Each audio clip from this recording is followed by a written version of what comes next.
All right, everyone. Welcome on this, chilly night now, November 1st, 2021. And we are in the under construction comic book room for the house that we've moved into and stuff, right? And, but still, I've been able to get out a little bit. The last couple weeks, I'm hoping to get back around to like making proper videos. I have a few ideas that finally popped in my head. But I would say in the last 3.5 weeks, I have had maybe 3 days off, right? Easily, right?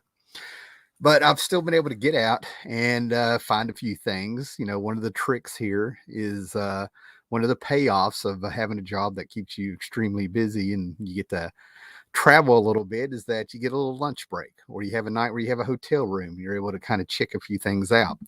But fortunately, very fortunately, I picked up some really great stuff at the Ollie's Outlet Bargain Store, where it seems like when they get trucks in, everything is 70% off. I also was able to stop somewhere along the line at a like a permanent flea market that's open 4 days a week down towards the Virginia and North Carolina state line, and they didn't really have a lot when I got there. I mean, tons of stuff filling up this looks like an old converted garage or something, or maybe it was an old restaurant one day. I don't know, man. But they've just set up some tables, arranged things. People come in. Some people have high end stuff, the low end stuff, and I ended up picking up a few comic books just because I was there. I was like, why waste the trip? Why waste the trip? Now, before I get to showing this stuff, I gotta tell you, man, traveling around, kind of getting home a little bit late, or having just a few minutes here and there. I sort of binged a little bit when I had a chance on YouTube, and I got to tell you, the irony that gets me about, I think it's 10 years. I think this is like my 10th year on YouTube, showing comics, talking about comics. I used to do a lot more comic book history on here and comic book secrets in your, a lot of talk about people who've collected comics for a long time, right? And it used to be, and I would get corrected and humbled for saying this, but 10 years ago when we started out, if you got 100 views on your videos, you felt like a rock star because we were a tight knit group back then.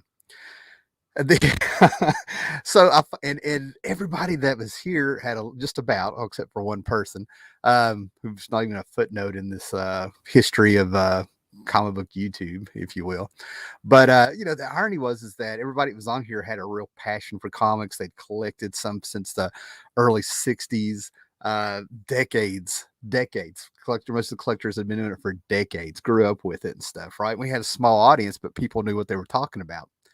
I've checked out 3 or 4 of the bigger channels, and it seems like they get 1,000, 1,500, up to maybe tens of thousands of views across 4 or 5 kind of, I guess, bigger channels nowadays.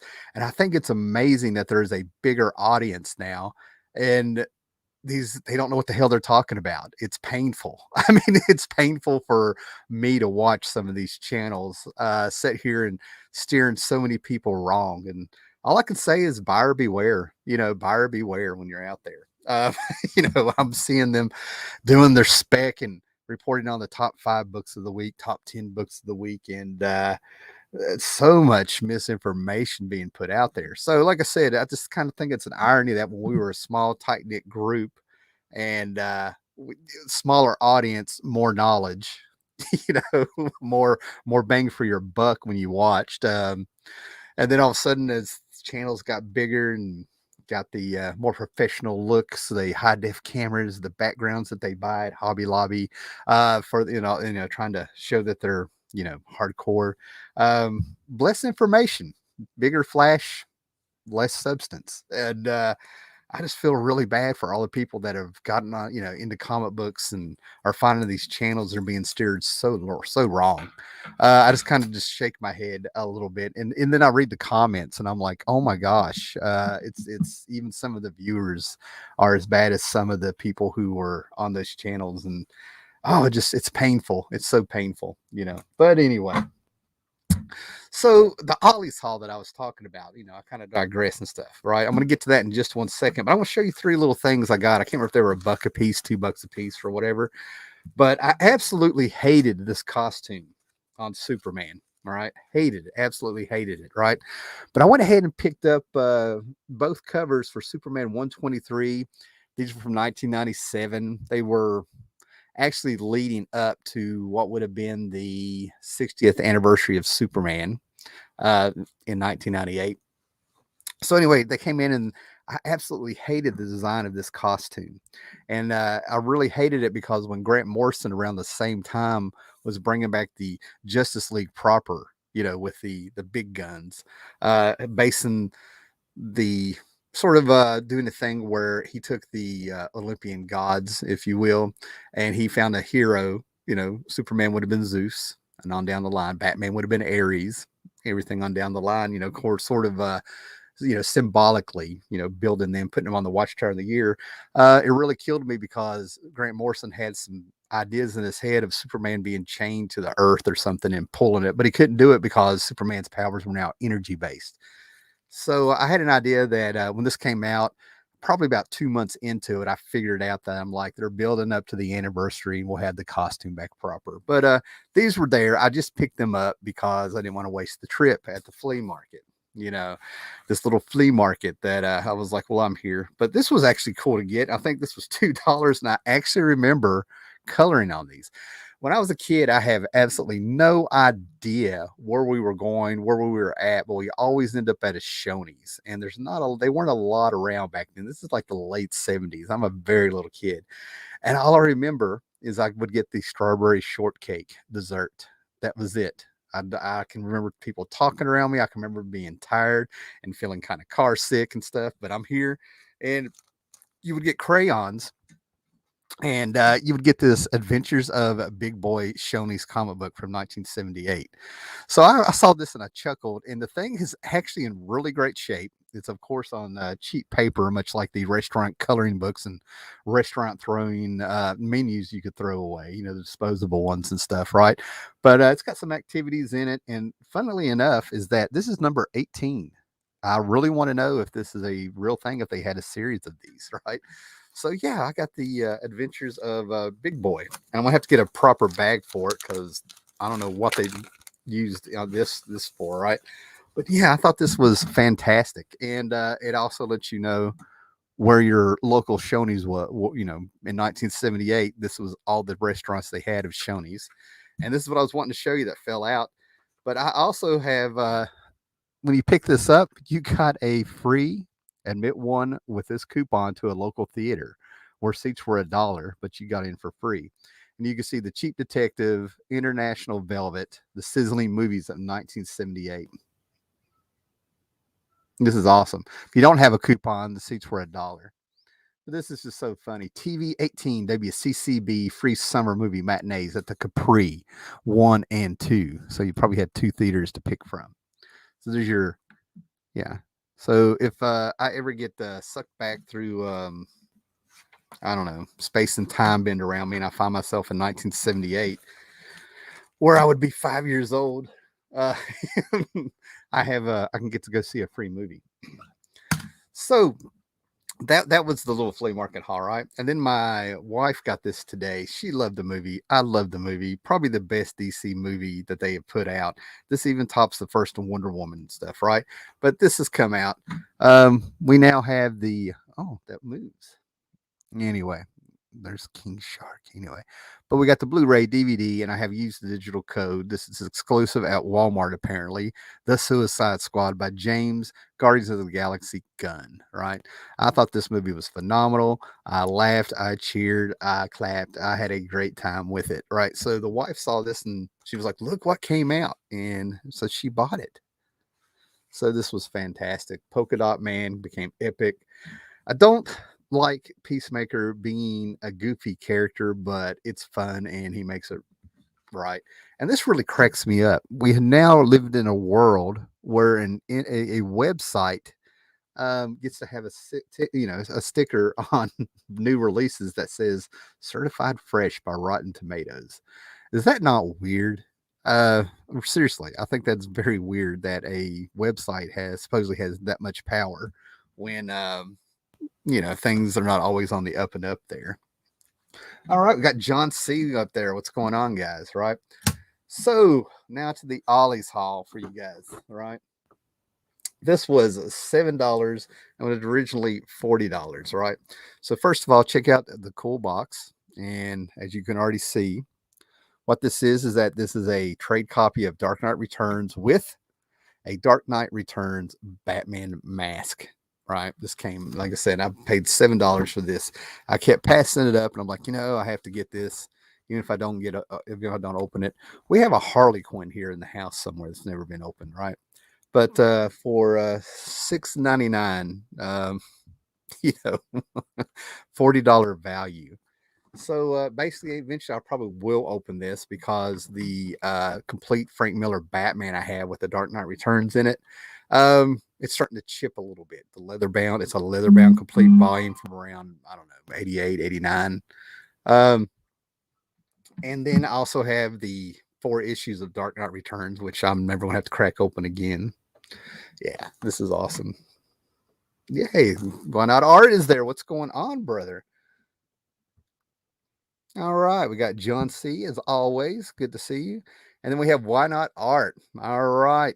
Another one of those OG comic book YouTubers from back in the day. And basically, we sort of, we're over on the Instagram now. So it's good to see you, man. Appreciate it. Thank you. So yeah, like I said, I passed this up, and I'm like, why not? I'm gonna regret not buying it if I find it, right? So we're gonna put this over here now. Yeah, and as everybody is tuning in here, man, excuse the room; it's under construction, So for 99 cents, I got this, and I thought this was hilarious, right? This is a $4.99 value for 99 cents, but we have a little golden book of Doctor Strange, right? Now, what's really cool about this is it's hardcore Doctor Strange, right? We have Eternity in here. We have some demons. I think it's funny that I have a little golden book, and this feels like this is something that should be in Mad Magazine, right? We have the ancient one. Okay. I mean, this is a bit more with it. But for you hardcore guys, let me get to it. This is worth the wait. We have Clea, doing her thing. But here we go. We get some demons from another dimension in this. Are you seeing this?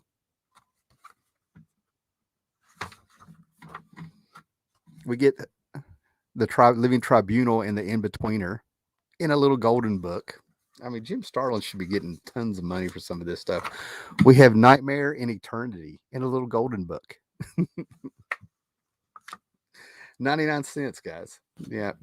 Oh, so good. Anyway, you get the whole point, man. We get a little dark magic and mysticism and demons and cosmic beings all in a little golden book. That just cracks me up, man. That is a golden book. That is awesome. We got Dragon Majesty popping in here, man. So you guys are here for the live show. Yep, Jim Starlin should get the credit, man. All right.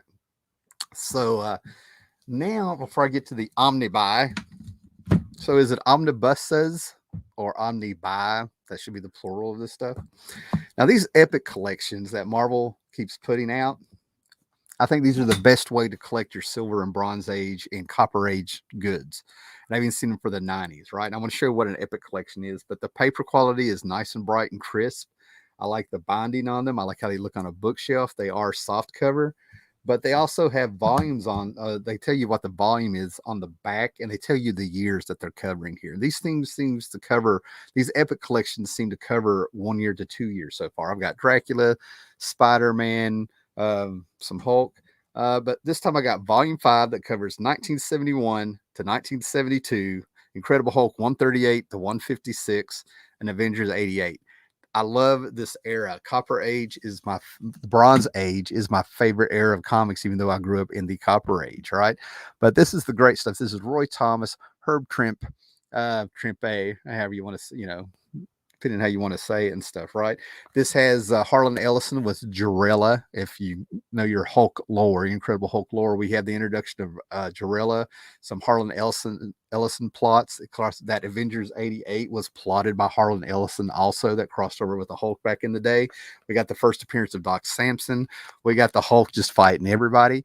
But this is the era where the book was sort of stuck on repeat, where it was always the Hulk, jumping through the desert, taking off, people messing with him, just want to be left alone. I totally get how it sort of got stale, but it was very exciting at the time, right? And the Severins, Marie and John Severin, they have a lot of fans. There's people that love their stuff from their war books and stuff from the 60s at Marvel and stuff. But unfortunately, the first place I saw their artwork was with Cracked Magazine. So when I see them doing inks, they have a very distinctive style. And whenever I see their style, I see their artwork in proper comic books, it kind of makes me shake my head a little bit, because it makes me think of Cracked Magazine, which is kind of sad that I had to discover them there first. Great stuff, man. We got Dr. Doom's coming in here. And like I said, these books are fantastic. They just go straight with their artwork. They keep the bright colors going back in the day when it was the 4 colors and stuff. Here's a little Severin art that I was talking about. Very distinct style. But like I said, this is just a fun era. Good guy versus bad guy and stuff. This is when the Hulk was the savage Hulk. The stronger he got, the madder he got. He just wants to be left alone, jumping around. It's good stuff. It's good stuff. Yeah, I really dig it. Okay. Oh, thanks, man. So the Epic Collection, I think I've told this sad story before, how in 2009, I moved to Roanoke, Virginia. And a little bit over a year, I moved out, and I had to move everything myself. So I have a U-Haul in front of my apartment building that I was living in. And it took a little while, but after I got moved and started unpacking things and then setting up things in the closet and getting started here on YouTube, I started noticing, I'm like, where's my Incredible Hulk? Where's my Silver Age and a lot of my Fantastic Four? I had 2 long boxes stolen off there. And luckily enough, or unluckily enough, it was my Jack Kirby box and my Hulk collection, Peter David, Silver, Bronze Age stuff, and a lot of Jack Kirby, Stanley, Bronze Age Fantastic Four. So somebody made off really good. It's a sad day. It was a sad day when I realized that, right? So thank goodness for these Epic collections, because I think they collect the entire Stan Lee and Jack Kirby run in 5 or 6 volumes, maybe. Because this is volume 2, and this goes from issue 19 to 32 with 2 annuals number 1 and 2. And this is like one of my holy grails to get is Fantastic Four. I believe it's 25 and 26, or it could be 26 and 27. And that is where the Incredible Hulk is taking on the Fantastic Four. Then the Avengers show up. Excuse me, man. So these Epic collections, by the way, I meant to tell you, are a $39.99 value, and they were more or less $12 a piece. All right. So I had to get this because this one of the great things of one of the greatest runs ever in comic book history in any book, way, shape, or form. And I go back and forth with my love / hate of Stan Lee and stuff. So I want to digress on that, put that way over here. But one of the great things about this book is watching Jack Kirby go from an organic, almost just plastic feel with his artwork, where he's heavy on composition and filling up the panels in a pleasing way and messing with you. And watching him, I almost want to grab my other volume of this, and watching him go into a more angular and more angles and abstract style with the Fantastic Four. And at the same time, he's playing around with collage, and he's creating races, and he's creating aliens, and he's keeping things going. They're all over the place. I'll give Mark Waid some credit for, I think he's the one that came up with the fact that they are Imaginauts, adventure knots and stuff, right? But yeah, I'm going to end up going and getting every one of these Fantastic Four Epic collections to have my Jack Kirby Fantastic Four. I get issues here and there, But this is just such a great era of history that I think there are parts of this that are indeed dated. I mean, this is the 60s pop art, being influenced and built, and having Jack Kirby. See, I can go on and on about Kirby, what he's done in this book and stuff, but basically we go from four humans trying to beat the Russians in the space race and becoming something more. And they also had a safety net. I mean, this started the Marvel Universe in 1961, and they had the safety net with the Thing. So, because a lot of comics were in the 50s were about monsters, so they're like, look, we got a monster in the Thing. And to me, a lot of people go straight to Spider-Man, sort of the mascot, the face of Marvel there. I don't know if it's still like that. But as a kid, the Thing had his, the Thing was popping up on Saturday morning cartoons to the point where he had his own cartoon, Thing Ring, Do Your Thing, and Fantastic Four cartoon. And he was all around, and I would read him, and he was a blue collar guy. They ever loving blue eyed Thing, and the way he talked, and saying it was clobbering time. To me, the Thing is everything a Marvel character should be. you know, my love for the Thing was deep. It was very deep for a long time. The Hulk, Spider-Man, the Thing, you know what I mean? But I mean, the Thing was the stuff. But anyway, this is one of the series with the Jack Kirby art, watching him, watching the book change, and you can actually see the evolution of Kirby's art with how the Thing goes from all soft and lumpy in the first issue, and then by the time we get to the 30s and 40s, you see the rocks forming on him. It was Kirby was doing it on purpose. He spent 3 or 4 years building the Thing's look to the classic dried up mud in a creek bank look. He's not cracked. It looks like mud in a dried up creek. Anyway, I absolutely love that Kirby stuff.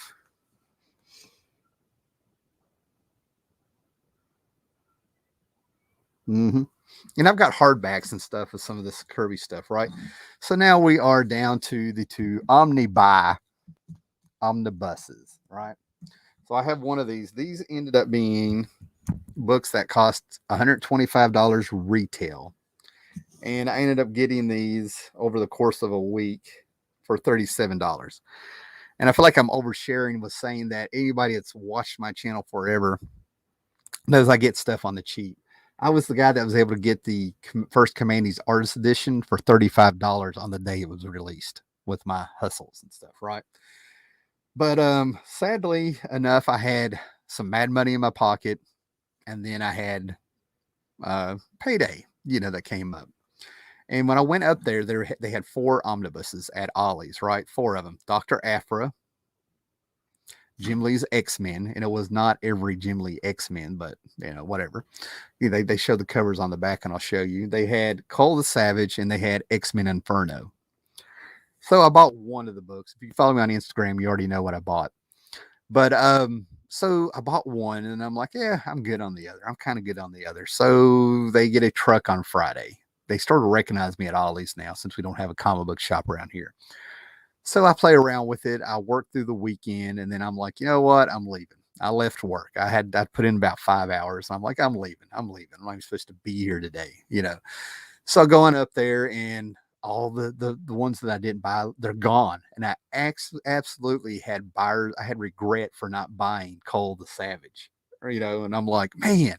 So I sit there, and they have Avengers Epic Collection, the Walt Simonson years and the Bob Harry years. It's titled Heavy Metal, leads up to, it's like 288 to, I don't know, issue 300. And then I moved that trade, and somebody had hid this to come back to get it. So I grabbed it. But I now have Cole the Savage, you Robert E. Howard, Hyborian Age nuts. There you go.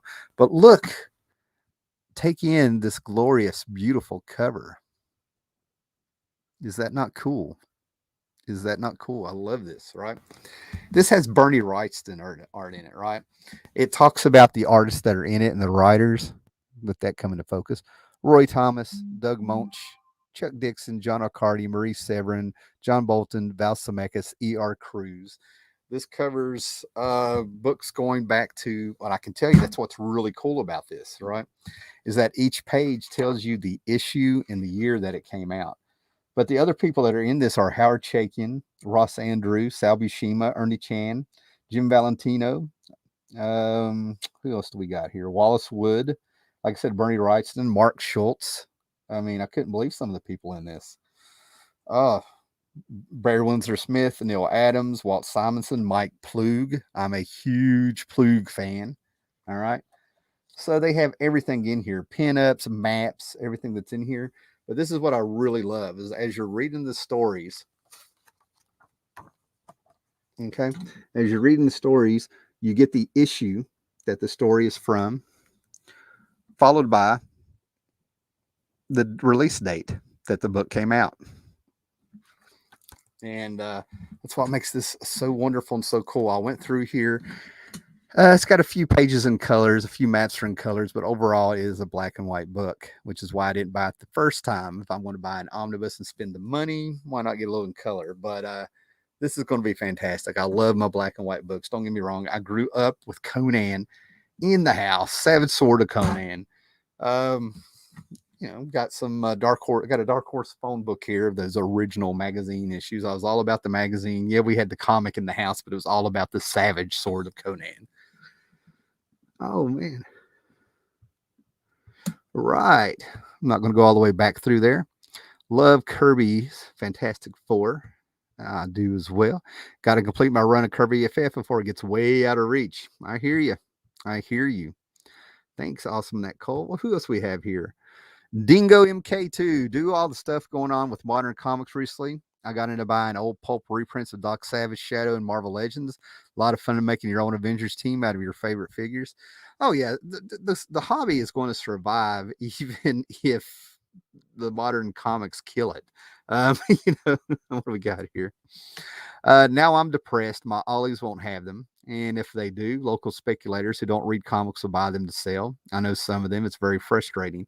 Yeah, absolutely. That's why I was like, I left, I was working extra. It was not a normal day of work, which is why I was like, 5 hours, I'm done. I want to go see what they have. And I've got plenty to say. I started going off, almost started going into I'm not even going off into a tirade, but I talked a little bit about what I'm seeing on YouTube, and I may pick up on it afterwards here, right? But anyway, so here's the finale. So people who have tuned in just to see the omnibus collections, this is going to be the last one, and then I might answer some questions or talk about things.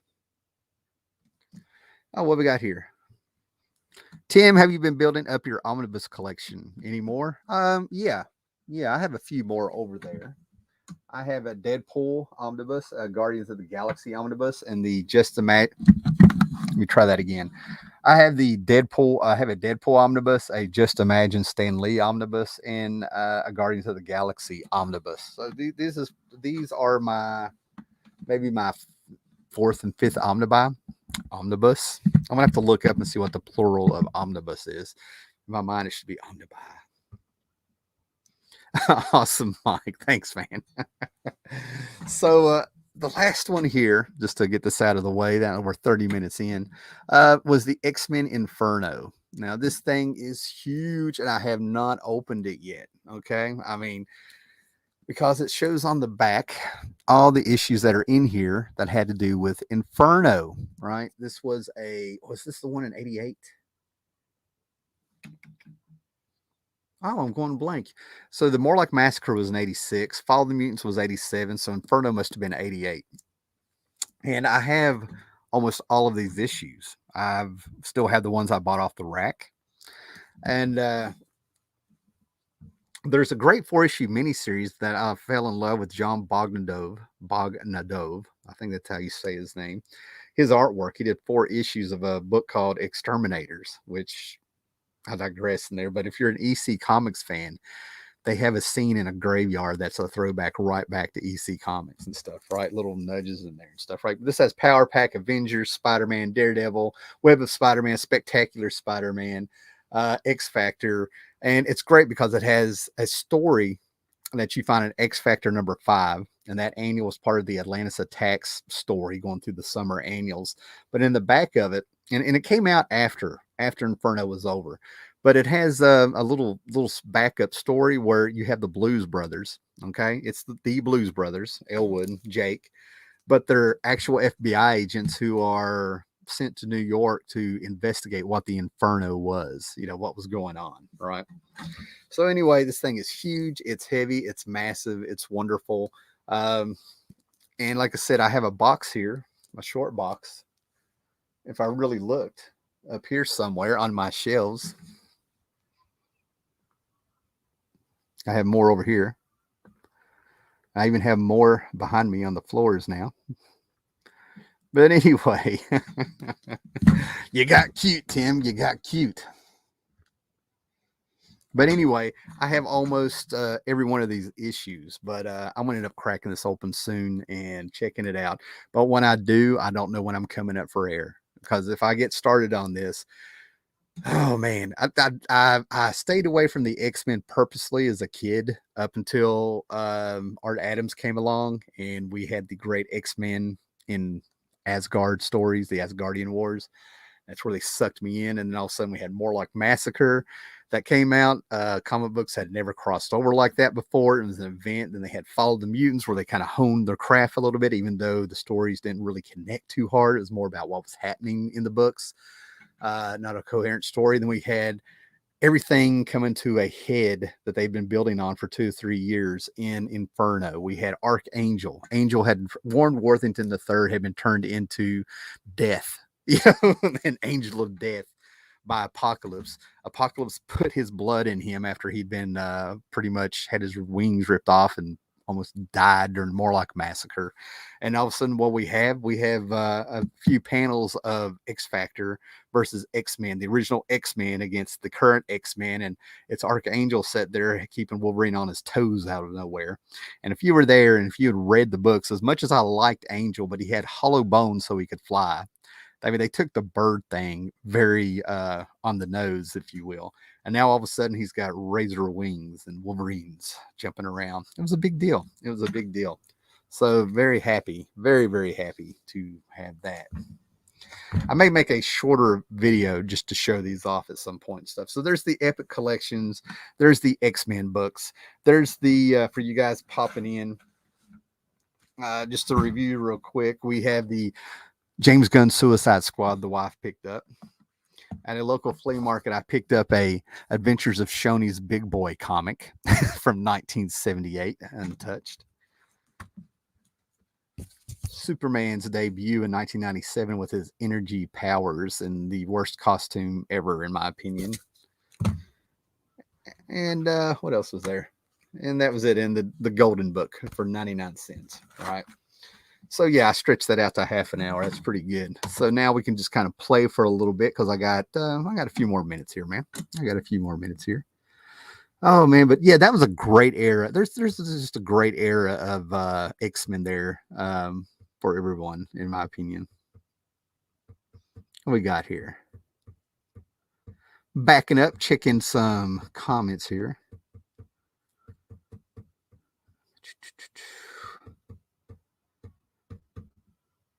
Did I say I was depressed? Here we go. Yes, 1998 sounds right for Inferno. Thank you, Dragon Majesty.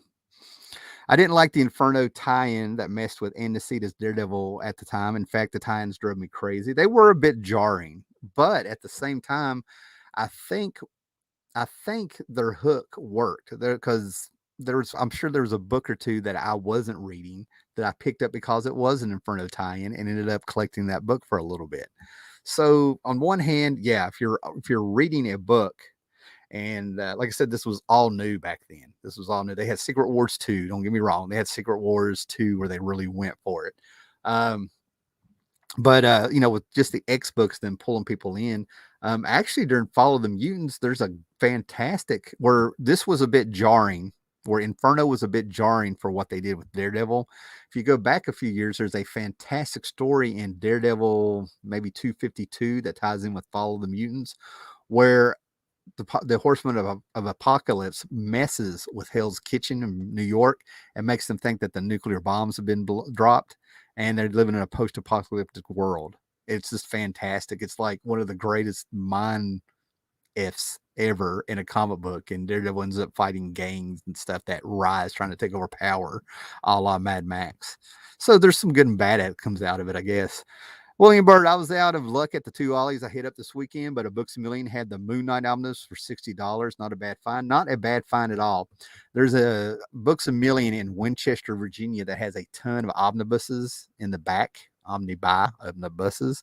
And the one that I wanted to get was a New Mutants and held the Sienkiewicz stuff, right? And some other stuff. Thing was big and huge. They only discounted it down to $87. I didn't think that was a great deal. Will I be Yeah, I will definitely be putting some posters up. I have more than I need.